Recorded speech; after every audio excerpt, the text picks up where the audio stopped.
Συνεργασία με τον Μπράντον Τόμας, η πάσα και πάλι για τον Κωνσταντέλια που απέφυγε τον Πασχαλάκη, πατάει για το 0-4.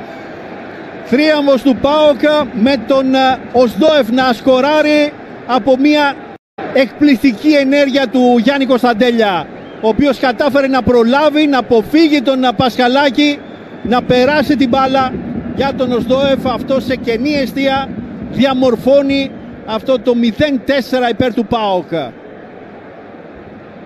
Μια μαγική βραδιά για την ομάδα του Ρασβάν Λουτσέσκου. Εδώ σκόρερ ο Ρώσος Μέσος, το χαμόγελο του Κωνσταντέλια, γιατί κατάφερε να δημιουργήσει σε αυτήν την φάση.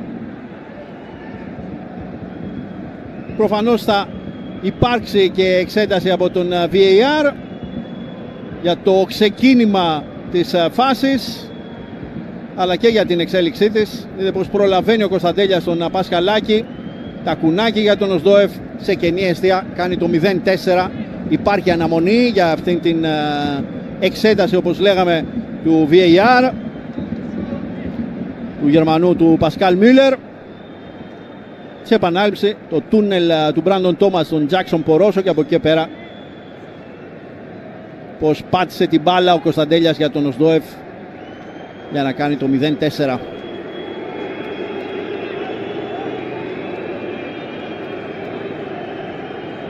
Και αντίδραση του Διέγκο Μαρτίνεθ